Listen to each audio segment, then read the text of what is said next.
On this episode of Jester's Garage, we have unburied the black iron bomb after 20 years. Whoa! Yeah! Woo!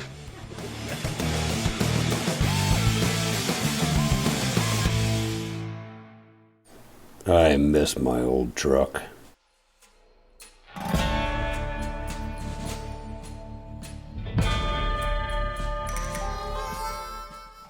I drove this old thing for 10 years, every day, back and forth to work, to the dump, to car shows, everywhere. But at 7 days a week, she had a lot of leaks.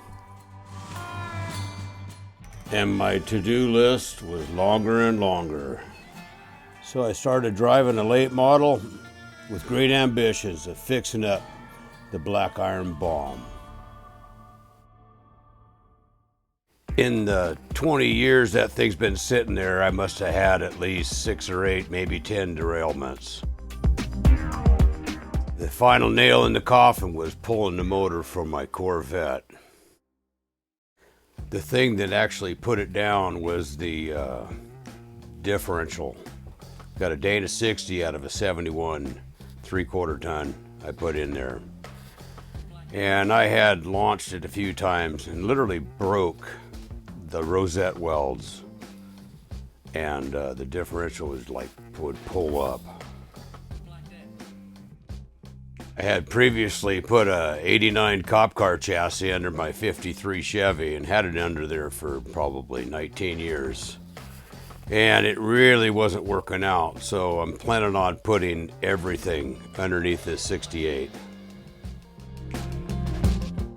Ironically, the wheelbase on a 49 to 54 Chevy car is 115. So is a 79 to 91 Caprice, and so is a Longbox 68 Chevy truck. I think I have enough garbage here to put this thing back together. So I'm gonna put her back in the driveway, pull the 3/4 ton wheels and tires off of it, and slam it down on the ground. Get it on blocks.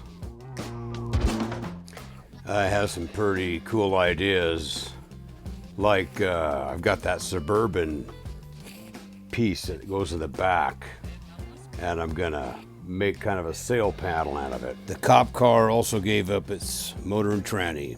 It's a throttle body 350 with a 700 R4 transmission. And with the wheelbase at 115, I should be able to use that same driveline. I had the whole frame, floorboard, and chassis underneath a hardtop body with an extended nose. It was a 53, and then when I cut it all up and started putting this 54 frame and floorboard, I realized that the suspension would never work in here. So I put that 54 body on the 54 frame, kind of got it all buttoned up, and rolled her over, made room for the 68. Now I got to push that whole car uphill into the middle of my driveway. Stay right there.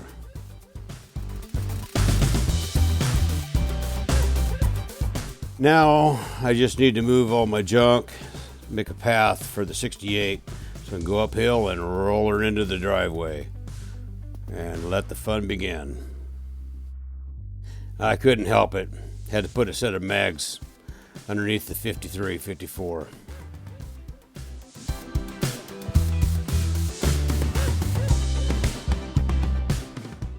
My good neighbor and friend Robert, he did some steering for me so we could get that truck uphill and back down. And we have to hit it just right because the road's about 20 feet wide. So it's really plugs things up sometimes. Kind of stop the traffic.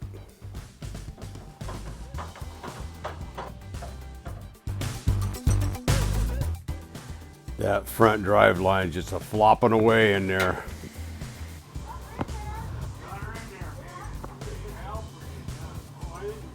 Now I just need to jack the thing up and pull the tires off. And there she is at the ride height that I'm planning on.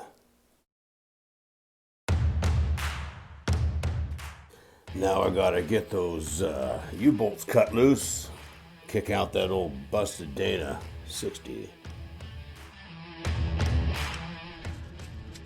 And here's an old trick that some of you might know, some of you may not know, but if you put a hose clamp over the cable retaining tabs, you can squeeze it together, and it takes a little bit of adjustment, a little bit of doing, but if you try this trick, this whole thing can take less than a minute or two.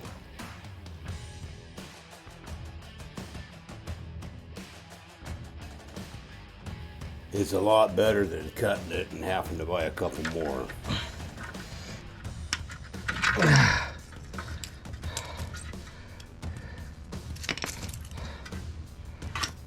At this point, I was able to just kick that differential out of the way.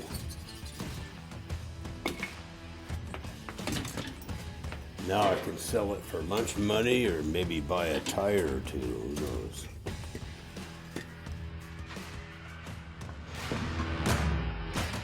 Now to take a few minutes and rough in the bed so I can see what the side profile looks like.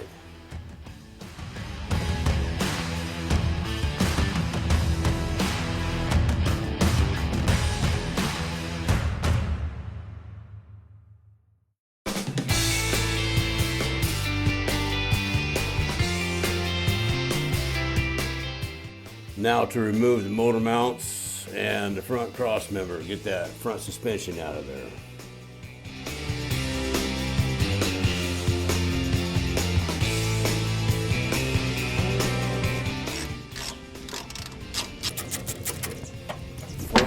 Bolts. And I'm taking this 71 disc brake front end out, converting it to a 5-lug.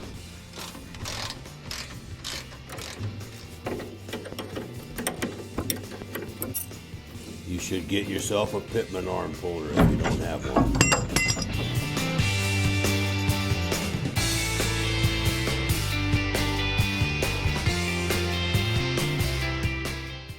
And after blocking it up safely, I'm about ready to pull this old suspension out.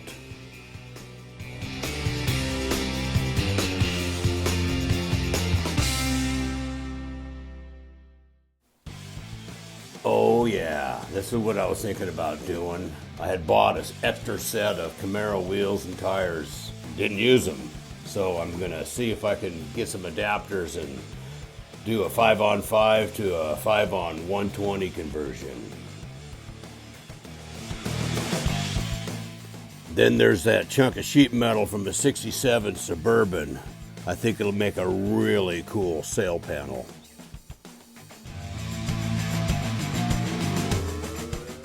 And I have enough sheet metal from the tops of old beds to make ground effects.